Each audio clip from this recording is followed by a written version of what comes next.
গল্পের নাম পুকুর পাড়ের ডাকে। গ্রামের নাম ছিল শিউলিডাঙ্গা। চারদিকে ধান ক্ষেত, কাঁচা রাস্তা, আর মাঝখানে একটা পুরনো পুকুর। পুকুরটা নিয়ে গ্রামের সবাই অদ্ভুত কথা বলতো। সন্ধ্যার পর ওই পুকুর পাড়ে যাস না। কিন্তু নতুন স্কুল শিক্ষক সৌম্য এসব বিশ্বাস করত না।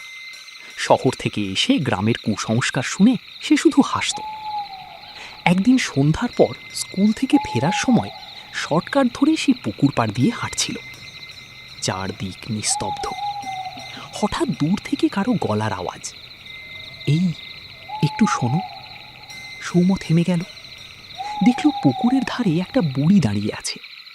মুখটা অন্ধকারে পরিষ্কার দেখা যাচ্ছে না। বুড়ি বলল, আমার নাতিটা পুকুরে পড়ে গেছে, একটু সাহায্য করো। মানুষ হিসেবে সাহায্য করা দরকার ভেবে সৌম্য এগিয়ে গেল। পুকুরের জলে তাকাতেই সে দেখতে পেল জলের ভিতরে একটা ছোট্ট ছেলের মুখ ভেসে উঠছে, কিন্তু চোখ দুটো সম্পূর্ণ সাদা।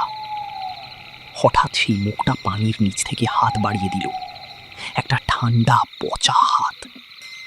সৌম্য ভয় পেয়ে পিছিয়ে যেতে চাইল, কিন্তু তখনই বুঝল তার পা যেন কেউ শক্ত করে ধরে রেখেছে। বুড়ির কণ্ঠস্বর বদলে গেল, একবার এলে আর ফিরে যাওয়া নেই। সৌম্য ঘুরে তাকালো। বুড়ির মুখটা এখন স্পষ্ট। চোখ নেই, শুধু ফাঁকা গর্ত, আর মুখ ভর্তি অস্বাভাবিক হাসি। পুকুরের জল হঠাৎ নড়তে শুরু করলো। দেখা গেল একের পর এক হাত জলের নিচ থেকে উঠছে। সবাই যেন কাউকে টানার জন্য অপেক্ষা করছে। সৌম্য চিৎকার করতে চাইল, কিন্তু গলা থেকে কোনো শব্দ বের হলো না। এক ঝটকায় সে পুকুরের ভিতরে টেনে নেওয়া হলো। সব আবার শান্ত হয়ে গেল।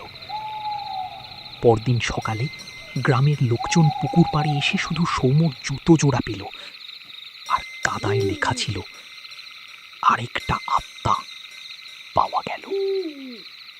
তারপর থেকে গ্রামের কেউ আর ওই পুকুরের কাছে যায় না, কারণ আজও সন্ধ্যা নামলেই পুকুরের দিক থেকে ভেসে আসে